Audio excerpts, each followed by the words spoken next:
Thank you for watching the World Community Magazine's Hour of Power Live on Facebook with your host Edward McQueen and April Garner Davis.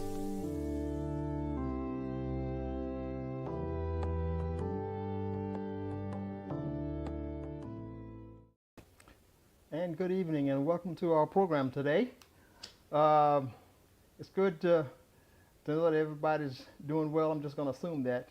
So that's why I'm starting off like that. But anyway, I'm your host, your co-host, Ed McQueen, for today's WCM Live, the World Community Magazine Live. And we're going to, as most of you have seen, the promo that we sent out, we want to talk about something that at least I haven't heard a whole lot of issues about or conversation about, and that is pediatric dentistry. You know, we talk about us as adults going to the dentist, you know, and having our issues there. But, and maybe I'm missing something, but I haven't heard too much about infants or children or adolescents going to having their the dental well-being done. So today, we want to kind of get right into that today and see what, just let us know what you think, and maybe we can start this thing being more pronounced than what it is right now.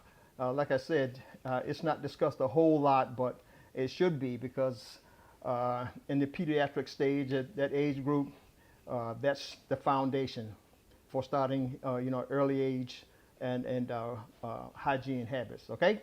So having said that, look, I'm not assuming that nobody knows what the word means, but let's just start with the term pediatric, okay, and give a good definition for that. Pediatric is defined as the pediatric age group from birth to 16 years old, okay, including groups called infants, children, and adolescents. Okay, I thought it was important to emphasize that, just in case. We're not assuming that nobody is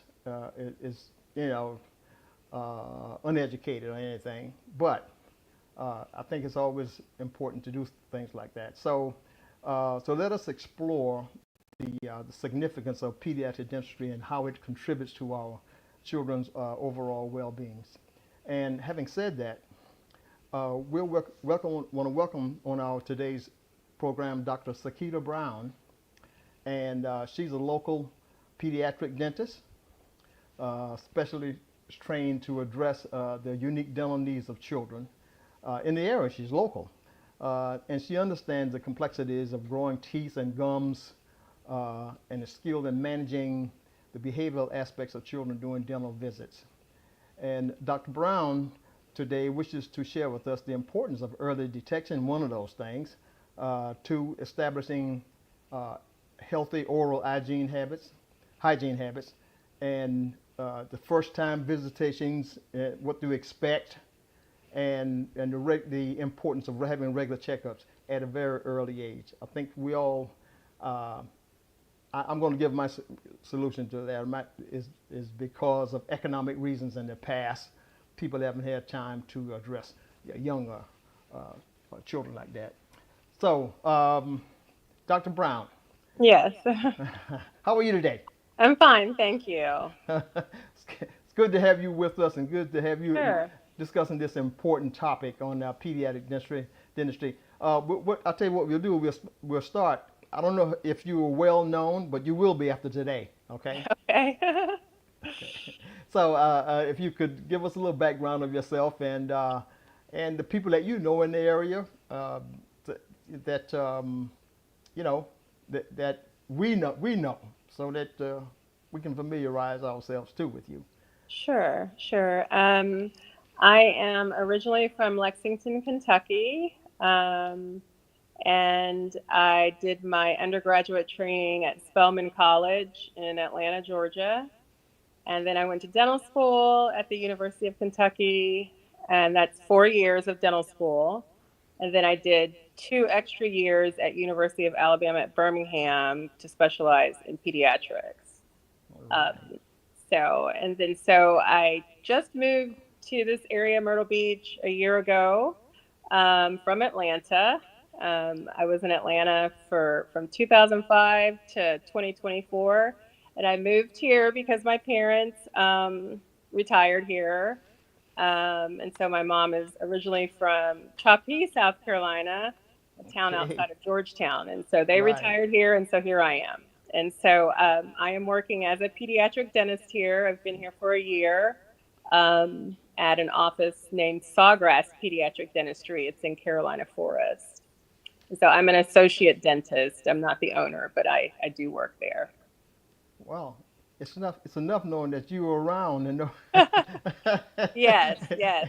and you are Yeah. a bona fide dentist. You may be an associate, so but Yeah, you know, yeah, oh yeah. so I did own my own practice. I did that for 7 years, and then I said, you know what? I think I'd rather just be able to clock in and do the dentistry, do good dentistry, and clock out and go home. I didn't want to have to deal with the overhead in the business, so I enjoy being an associate. I've also done public health too, oh, so oh, outreach, yeah, fantastic, in areas fantastic. where children don't have access to care because they perhaps live in a very rural area. Right. So I've done outreach like that as well. So I'm going to start. And you'll probably have some comments coming in from people Let's, wanted to ask issues to be addressed by you. But I want to start by just asking about why pediatric dentistry. Why did you choose sure. that? Sure. So pediatrics are children, are not small adults. Right. They just like you have a pediatrician for children, you have a pediatric dentist for children. Right. So we do an extra 2 years of training, in-depth training on growth of children as it relates to their mouth, their Right. teeth, Right. their skeleton. Right. And so we deal with behavior management because a lot of kids are scared, they're anxious. So we have different ways to help calm them to get the treatment done. And we see kids 6 months after the first tooth comes in. And we will see them up until they're 18. Okay. And we also specialize with special needs. So we see children on the spectrum for autism, Down syndrome, Asperger's, cerebral palsy. We even see adults that are special needs. So we are trained in those areas. Wow. But yeah, so it's important to go to a pediatric dentist and to build a dental home. As soon as the first tooth comes in, we like to start early so we can prevent cavities. Kids can get cavities as soon as a tooth comes in. And so it's really important that we teach proper hygiene, proper diet to help keep them from getting cavities. So you don't want to wait until the child has all their adult teeth because a lot of times the baby teeth are very important in helping keeping the adult teeth healthy. So basically, the baby teeth help to show where the adult teeth come in. They act as a guidance to where the adult teeth come in. And so if the baby teeth are unhealthy, what can happen is the adult teeth can come in crowded, believe it or not, because they just don't know where to come in at the proper space. Also, children who have decay, that decay can spread to the adult teeth because it's a bacteria. Decay is a bacteria. So we try to remove the bacteria from the mouth and form a healthy environment for those adult teeth to come in. Wow.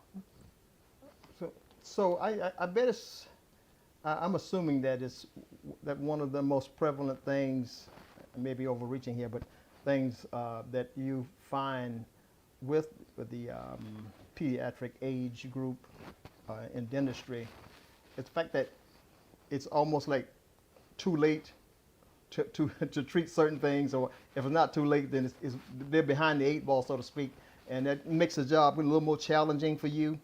Right. That's correct. We see kids who come in on their first visit. They've never been to the dentist, and they have lots of cavities. So generally, children will have 20 baby teeth. We can see kids that come in and they have every tooth that has a cavity on it. And so we try to avoid the child developing infection and abscesses can be fatal if they're untreated in any patient. So we do have ways to handle those type of patients. We offer general anesthesia hospital, where we can do their dental work in the hospital if they have a lot of cavities or they're very fearful or they have special needs or certain medical conditions. We also offer a lighter way of managing their behavior, which is like an oral conscious sedation, which is like a liquid medicine. And that can help us get some of the dental work done if they don't have a lot of cavities, but they just are anxious. And then we have laughing gas, so nitrous oxide oxygen. And some kids do just fine with that. So there's all kinds of different ways to manage the anxiety of the child. And depending on how much dental work they need, some of them do need some type of sedation. You know, it's interesting that you said you narrated on that, especially about the sedation and stuff like that. I think a lot of parents hesitate to take their child to the dentist, knowing that that's what's going to happen. And you know, I don't know if they can take the pain of the child themselves, because sometimes the pain transfers to the parents. Yeah. You know? Yeah. So I think. Do you see a lot of hesitation in that? That's one of the reasons why they don't want to take their child. I mean, the child could be just very, very resistant. Right. Right. So usually, a lot of times what we see is the parent has their own dental fears. The parent has their own dental anxiety. And that can come from having a bad experience at a dentist office. Right. So that's why we try to start early, and that's why we try to make the visit as pleasant as possible. And a lot of times children will feed off of that anxiety that the parent brings into the office. Right. Some kids are brave. They're more brave than their parent. But we do see some hesitancy. We do see that some parents don't want sedation. They don't want their child to be put in the hospital for their dental work. And in that case, we do try to meet them halfway. And we sometimes start the treatment with just the laughing gas, which is more on the conservative end. We also have some other procedures that can help arrest the decay or stop the decay from growing if it's really small on the kid's teeth. And that would be very conservative too. And that allows us to give the child some time to mature or get older, and then we can treat the cavity a little later, as long as it's not going to pose infection. So we do try to work with the parent. We give options because it is their child. So we definitely give options, but we also give our professional judgment on what's best for the patient. Right. I'll remind our audience that that's one of the reasons why we wanted to have you as a guest. This is something that I don't think a lot of, for economic reasons, I'll say that again, a lot of people in certain communities, they don't take advantage of, or they don't see the need for. And again, I'm sure that economics has, that's not one of their priorities. It should be. Yeah. Well, we have most pediatric dentists, some don't, but most take Medicaid. We take most all insurances. If we don't take their insurance, the patient's insurance, we can file it for them. And we do try to work with the patient. It's so important to have a pediatric dentist in the community. Yes. A lot of kids have cavities and they have pain and they can't concentrate in school because their mouth hurts. Their nutrition isn't adequate because they're not able to eat because their mouth hurts, so they're not getting their vitamins and nutrients. Then they're not able to concentrate in school again. So it's very, very important to build a dental home and find a pediatric dentist at an early age. So do you? Yeah. Okay. We have from one of our viewers. They asked Ms. Fuller, said, with the controversy surrounding fluoride in the water, do you think it will eventually be removed from the water? What would be the results if it were? Yeah, I think Utah, they don't have fluoride in their water. So we have some patients, some parents who do not want fluoride. they don't use fluoride toothpaste. They don't want fluoride application that we place at their routine dental visits.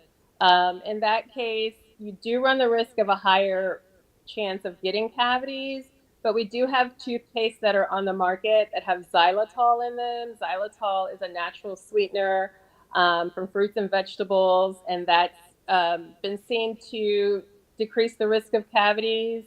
We have hydroxyapatite toothpaste that doesn't have fluoride, and that's known as well to help decrease the chance of cavities. So there are other options if you're a parent that is opposed to fluoride, but we are advocates of fluoride toothpaste and fluoride in the water and fluoride treatment at your routine dental visits because the research is profound on preventing cavities for that.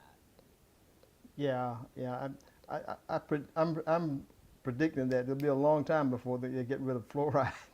Yeah, I That's think just, Utah doesn't have fluoride, and the studies are not conclusive for right. fluoride leading to autism or so you kind of have to weigh the risk versus the benefits of not having fluoride. Yeah, and that will take some education Yeah, to and we do that. and at our office and most pediatric dentists, we do try to meet the parent halfway. We respect parents who don't want to use fluoride, so therefore we Right. have other um, products that they can use to help prevent cavities. You just have to express to your dentist that I prefer not to use fluoride for my child. Right. I've never heard of those other options before, but I've Yeah, hydroxyapatite toothpaste. They're on the market, and xylitol. Xylitol toothpaste. xylitol.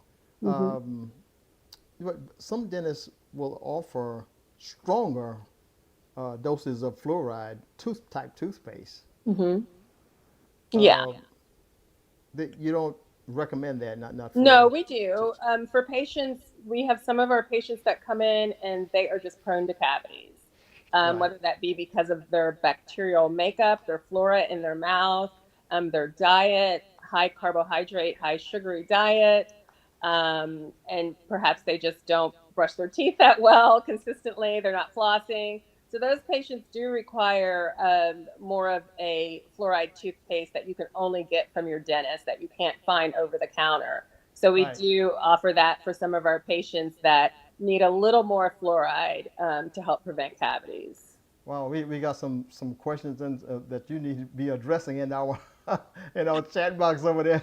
Okay, So I one, can't. You can read them to me because I can't. yeah, They're yeah, we'll print read them to all. you. Okay. Well, Miss A.G. Davis, she asked, how do you feel about the different options for dental care that lean into using holistic remedies for dental care at home? So when is it not a good idea to do Yeah. that? So holistic, they're probably talking about like coconut pulling or using like a coconut oil. I've had patients who make their own toothpaste. So if you have a low risk of getting cavities, meaning you go to the dentist every 6 months, the dentist says everything looks healthy, you don't have cavities, and that's kind of like your pattern over a couple years, then that's probably okay for you to use those holistic remedies. However, if every time you go to the dentist and there's a situation with cavities or gingival issues, your gums, um, then we advise using what we recommend. Wow. Simply because most of our products are approved by the American Dental Association. So they have been studied and researched over years. So that's why we recommend that. So, Dr. Brown, we want to welcome some of our viewers all the way from Columbia, South Carolina. Okay. they're, they're letting us know that they're watching. So, and uh, kudos to them. Um, the the you mentioned. I want to get back to this. What do you call it? The care that. Well, first of all, let me say this. My dentist used to take some in order to eliminate the feelings. What do you call it? The stuff they puts on before he put It's just like, hues. yeah, it's like a numbing Neat. gel, a Yeah, topical gel. yeah, Yeah. yeah. I think once children see something like that, you think they want to be. Okay, so yeah, you're talking about like the injection and Yeah, fear level yeah. getting shot. Right, right. Yeah, I think once they see something like that, man, they're turned off by that. Well, for in pediatric dentistry, we first of all we use positive words. We don't use the word shot. We don't use the word anything negative. Right. We actually use the word sleepy medicine. Yeah. We have certain. We're trained to use certain words, like it's going to feel cold like a popsicle. We don't Yeah. say it's gonna, it's gonna sting, and we don't use negative words. And we appreciate if our parents or the older siblings try not to scare the younger kids with they're going to give you this long needle, it's going to be a shot, you're going to have to sit still, and it's going to be scary, and it's going to hurt, but I can't do anything about it. This is what you get for eating all that candy. So we try not to use dentistry in a negative way. We really do try to make it positive. And at the office that I'm working at now, I'm so privileged and blessed and thankful that we actually use laser dentistry, which Oh. yeah, it is so, it's amazing and fantastic. We can treat most teeth without giving an injection now. So Wow. I believe my employer, she is the only dentist in Myrtle Beach that uses the laser to do dentistry. So we really don't have to give injections for doing our fillings and our crowns. We still have to give quote unquote a shot if the tooth has to be pulled. But we are doing laser dentistry now where you do not have to get numb at all and we can complete the treatment. Wow. Also with the injection, we don't let the child see the needle. I mean, we have tricks up our sleeves so that they don't even see it. A lot of times they don't even feel it because most of us are very good at what we do, working with children. And then the laughing gas, that helps too, so they don't have to feel it as much. That gives them a sense of euphoria. And that Yeah. just goes on their nose and they Right. just smell it. It smells kind of sweet. And then we put the jelly, the numbing jelly, and then we use distraction methods to numb the child. So Yeah. they actually don't feel it that much. Yeah. I was reminded that the medicine that was used is Novocaine, right? Right, Novocaine, yeah, Yeah. yeah. We Yeah. still use that. Oh yeah. Um, Okay. but like I said, at the office I work at now, we have a laser. We have two lasers, and we actually remove the cavity with a laser, so the child doesn't have to get injected. So we have another questions in the chat box over here from Ms. Davis again. She asked, have any regulations been relaxed with the new administration? What's a good source for understanding what we read on labels? Um, Labels as in food labels, as in sugar or Right. Yeah. The for content. that Yeah. content. Yeah. Yeah. Yeah. Um, we always encourage our parents to read labels. I hope I'm answering her question correctly because there's sugar in food that you wouldn't even think of when you go to the grocery store. So if Yeah. you Yeah. buy a loaf of bread, you think, oh, it's just wheat and just basic ingredients. But a lot of times there might be high fructose corn syrup in your breads, high fructose corn syrup in your ketchup. Kids love ketchup. So we try to minimize those items in children's food. Juice. Kids love juice. Juice has a lot of sugar. Yeah. So we Tell me always about it. recommend parents. We Yeah. Yeah. recommend parents to dilute the juice with water and only do juice at meal times. So only juice at breakfast, lunch, and dinner, not juice in between meals. So in between meals, kids should be drinking water. Water actually decreases the risk of getting cavities. Um, Right. Right. okay, so a cavity is basically an acidic environment in your mouth, and so water will help alkalinize the mouth to prevent cavities. Water will be more alkaline. So we are big proponents of water, and then eating whole fruit, like slicing an apple or eating grapes, or instead of apple juice. Um, Because so they're gonna add sugar to apple juice. Oh, there's a lot of sugar in juice, and you think, oh, it's vitamins, it's nutrients, but it's so much sugar. So you definitely have to dilute that and only do it at mealtime. Same with gummy vitamins. A lot of parents give their kids gummy vitamins. Those cause cavities.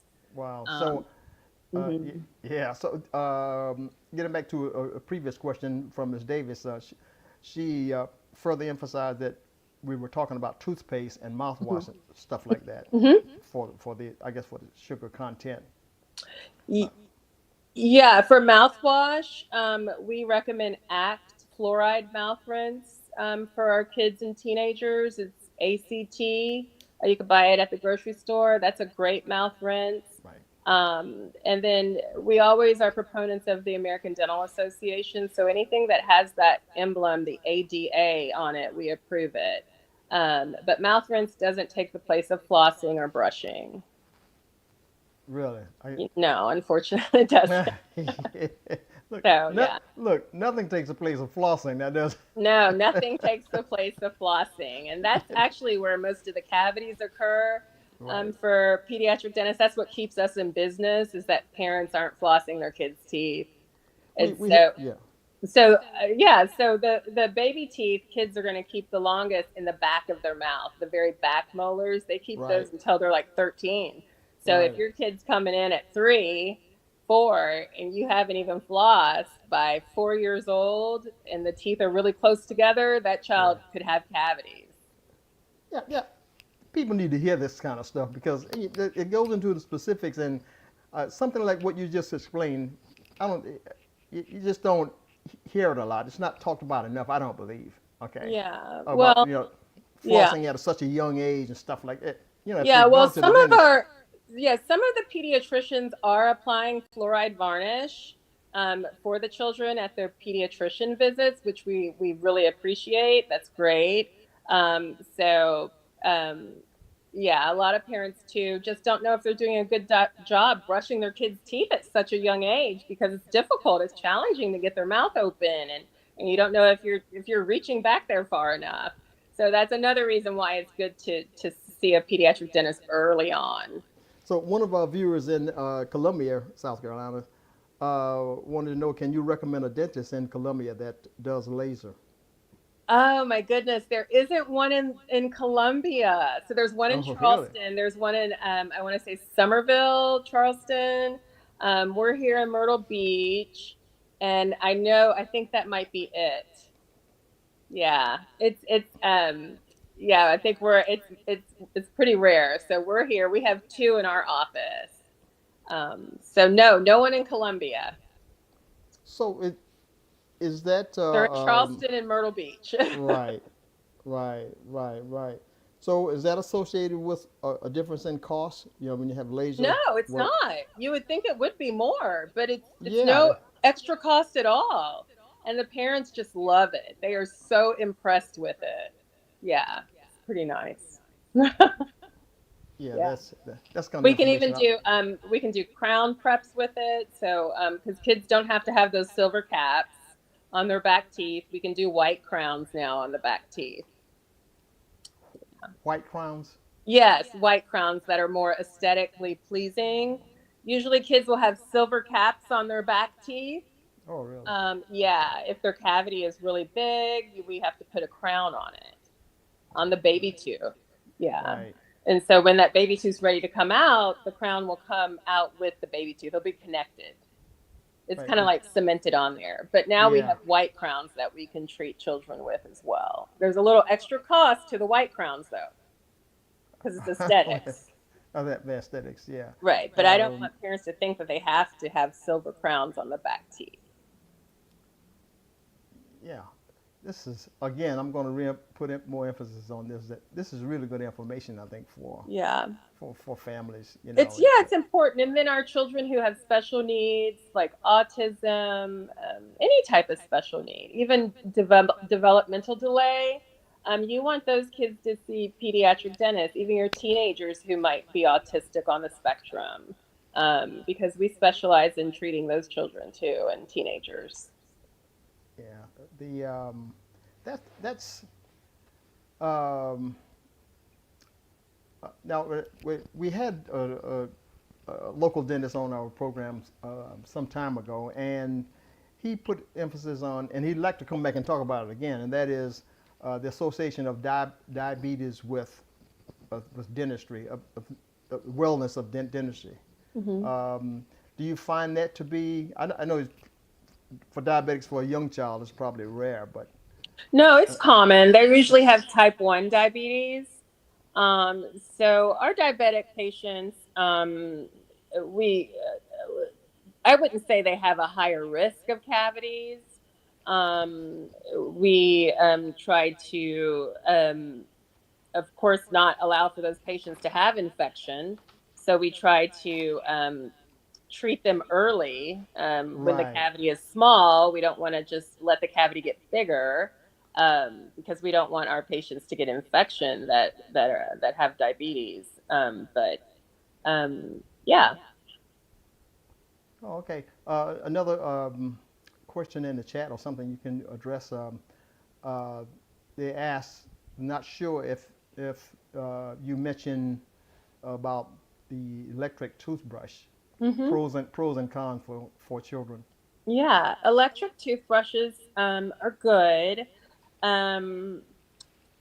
I prefer the Sonicare or the Oral-B electric toothbrush. That's going to be on the higher end. It's going to be a little bit more expensive. The ones that are just kind of battery operated and they just kind of jump around on the tooth versus rotating in a circle, those aren't really that great. We prefer a manual toothbrush over those because all they're doing is kind of just vibrating on the tooth. So they're not really cleaning the tooth. So a manual toothbrush with soft bristles is better. But if you do want to invest in an electric toothbrush, we prefer Oral-B or Sonicare. And they do have a kid toothbrush size for kids for those two brands. I also want to, for children that have asthma, if they're using their albuterol inhaler, we do see a higher risk of cavities for children who have asthma. So if they're using their inhaler, make sure they drink water afterwards. Really? Because that inhaler, that medicine has sugar in it. So we do see an increased risk of cavities for children who have asthma. So if they use that inhaler, just make sure they drink water after they use it, because that will help alkalinize or make the mouth more alkaline. That's so it decreases the risk of cavities there. That's really interesting. I never knew the impact. What I knew the impact of inhalers, but what they're supposed to address. But I didn't think that it had any kind of substance in it, or you're saying sugar. Yeah, there's a sugar in it. There's a sugar component in it. Wow. Yeah, when they miss that. Yeah, when they inhale it, it's there's some sugar in it. Then we have another question in the chat box here. I think you addressed this before, but you wanted to know, the viewer wanted to know what inspired you to go into dentistry. Maybe worth it to go over it again. So yeah, so I was let's see, I was in my second year at Spelman College, and I was trying to decide between OBGYN and dentistry. And my mom is a general dentist, so during the summer, I would, in high school and in college, I would help my mom in her office, help her. Sometimes I would suction chairside, help the dental assistant. Sometimes I would just clean the office. So I was always present. And then my mom, of course, had a lot of colleagues that were friends that were dentists. So I kind of grew up around a lot of female dentists. And I like to use my hands. I like art, and I love science. So it was kind of like the best of both worlds. I was able to use my hand skills and science. And so that was dentistry. So, yeah. You have to have probably a good knowledge of the science in order to continue on with dentistry. Oh, you have to. Yeah. Yeah, you have to have a steady hand.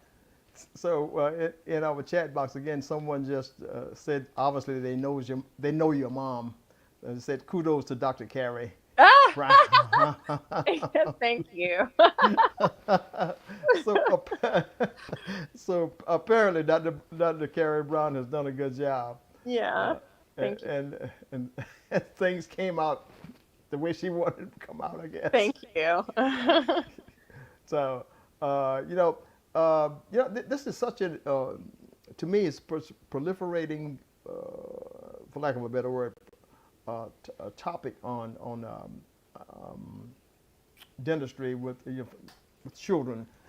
Again, like I said, I don't think that it's been discussed enough. And don't even talk about the past. I think a lot of things are just coming into fruition, which should inspire parents, I believe, to bring their children or take their children to be serviced by pediatric dentists. I guess when I was growing up, and maybe not too many years ago, that a pediatric dentist was just like out of backfield, because we didn't want to get a tooth filled until you're like in your teens, and a lot of times that's for aesthetic purposes, or something that's really bad, and you don't want to get get an abscess or right. Yeah. So, yeah, go ahead. No, I was saying, your mouth, your smile, it affects your self-esteem. And Right. so we have a lot of teenagers and even younger kids who are getting bullied. And so perhaps they don't like the way their tooth looks, or kids pick on them at school because of the way their teeth look in the front. Yeah, I've heard so many stories where kids get picked on because you can visibly see the cavities on their front teeth. Or their teeth are different shades and they don't smile. So your pediatric dentist, if you inform your pediatric dentist that your child is being picked on or their self-esteem seems to be affected by the shade of their teeth or the cavities in the front, we're there to help with that as well. So I noticed something some time ago that I think the dentist predicted that this child will have a gap within her tooth. Is that still prevalent? You can still predict that, and you can. Yeah. What can you do about Yeah, it? we can. What can you do about it? Yeah, usually we can see if the muscle attachment in between the two front teeth that causes that gap. Right. We can see how thick it is, the position of where it is, if it's too low or too high.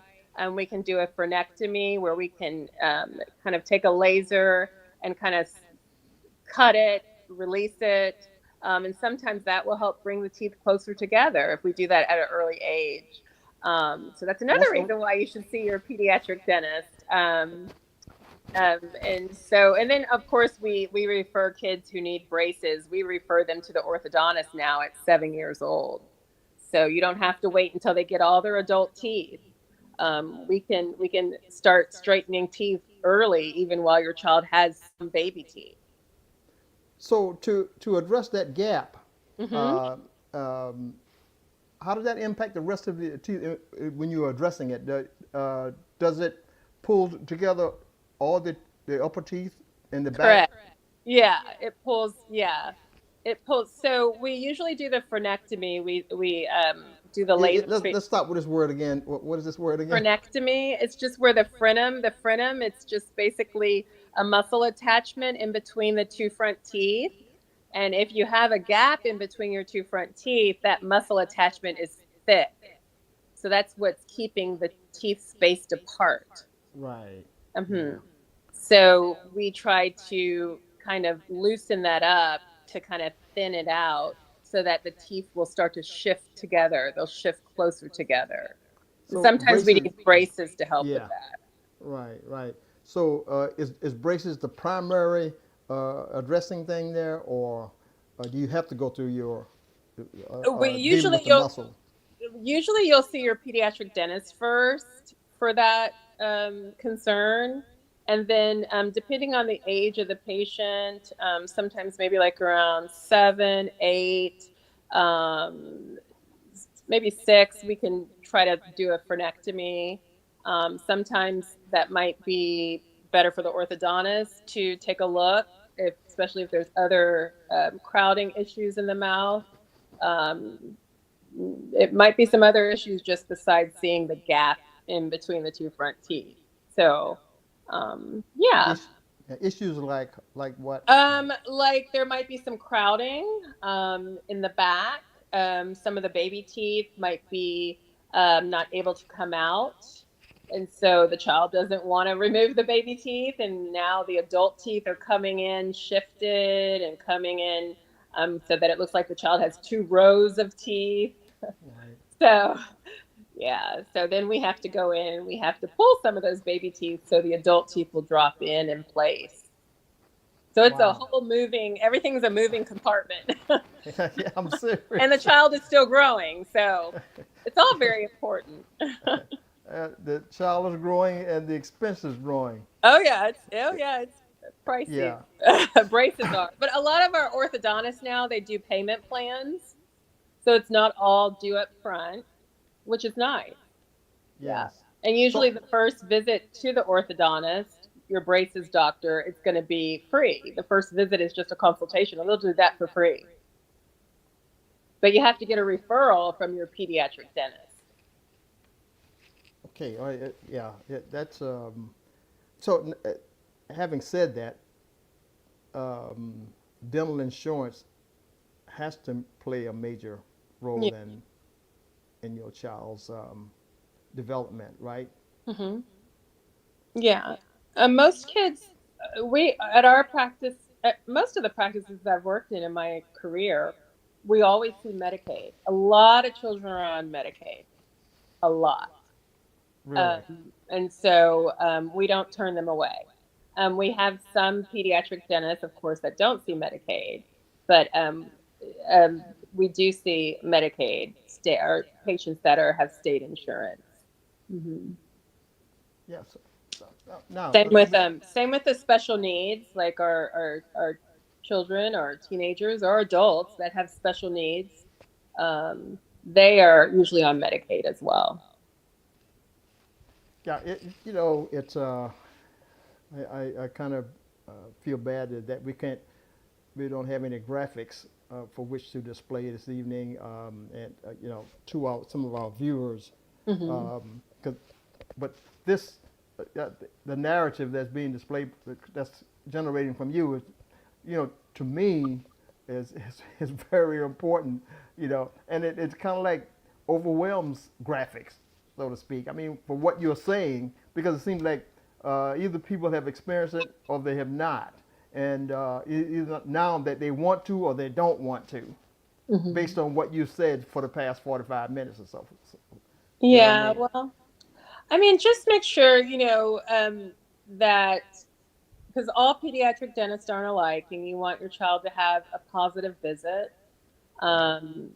Um, some pediatric dentists don't allow the parents in the back at all. Um, some pediatric dentists allow the parents to come in the back with their child anytime. So you kind of have to find the pediatric dentist that fits best for the parent and the child. And if the parent is not comfortable with that pediatric dentist, you don't have to go back. So I always say that the parent should be comfortable with their child's provider. So we've got. I'm going to look at this as a simple question, but a direct question Hmm. from the viewer, Ms. Davis. Yeah. She wants to know, what is the best dental practice for daily living? The Okay. best dental practice for daily living. That's a great question. And then she further goes in depth, and she says that, for example, brushing your teeth twice daily. That was recommended since I was a child, anyway, right? And flossing and so forth. Right.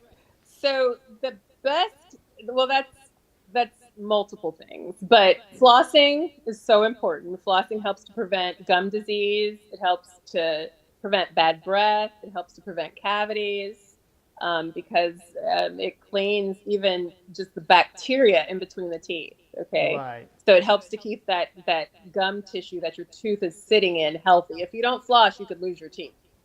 So flossing is very important. Brushing is important, especially at nighttime. I can't tell you how many patients I've met that only brush in the morning. You have to brush at night. That's the most important time because you've eaten all that food throughout the day, you've had drinks, and to go to bed and let that bacteria just sit on your teeth at night for 8 hours, it's just going to multiply. And you have Uh, bad breath. oh yeah, for sure, for sure. And then water. I feel like we don't drink enough water. It's so Right. important to drink water. It just helps with everything. So yeah. Wow, that's interesting things. the I I had in my research that I've done regarding the dental field, um, everybody they conclude that nothing beats flossing. And I said this earlier before. Okay, it's like that's a gold mine for people, and it's right there, you know, for them. Um, what do you think about water pick? hmm The water pick is good. The water pick is nice. It doesn't replace flossing, but it's nice. The Here we water pick go is again. the water pick is great though. We recommend the water pick to our patients that are in braces because it's very hard to clean around braces. And I also recommend just good old fashioned waxed floss. I don't like those floss sticks. A lot of patients will use the little floss sticks that they're like little floss picks and they Right. just stick them in between all their teeth. Well, you're actually transferring the bacteria all throughout the mouth if you think about it. So you just kind of want to use regular waxed floss, the string, and just that's more sanitary. So here's this lady who says that quote, and I'll read it off from this Van Dross Brown. She says that I believe now that the dentist is more dental friendly than when I was growing up. Yeah. I'm extremely afraid, and she says, 54 years old. but but does it go? d- d- to go, does it take? It takes me longer to get there than normal. I It takes her longer to actually it's make the appointment and show up and yeah, go. She prevents right, because she's scared. Yeah. yeah, That goes yeah, back to finding a dentist that you fit well with because some dentists might have a heavier hand, some might be more gentle. Um, so you really have to. You can ask other people. You know, if you see their teeth look nice. You can go by word of mouth. yeah, right, Um, I always say if you call the office and the front office person sounds very friendly, that's the first good sign. If you right. call the office and the front office person sounds like you're bothering them, you're disturbing them, that just gives you kind of like, I don't know if I'd like that energy in that office. Right, yeah. That has a So, lot to do with. so the front office person should be pretty friendly, Yeah, because right, it is kind of nerve wracking. It's kind of scary. Someone's in your mouth. It's a very sensitive place. So right, and if you're ever in pain or hurting, you should always speak up to your dentist and tell them because we don't know what hurts you. I mean, unless you right. tell us. Exactly. Yeah, So yeah. I mean, when I get a general cleaning, they'll ask me, is this hurting us up? You know, 'cause right, yeah, and you speak I'll up. jump. I'll You jump. have to speak up. That's the way I speak up. Is that I'll jump when You it have to hits the speak pain up. nerve. Yeah. Yeah.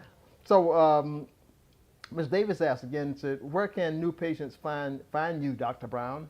Oh yeah, sure. Okay, so I've got the business card here. It's Sawgrass, SAW, and then grass. It's one word. And it's in Carolina Forest. And the phone number is 843-236-7500.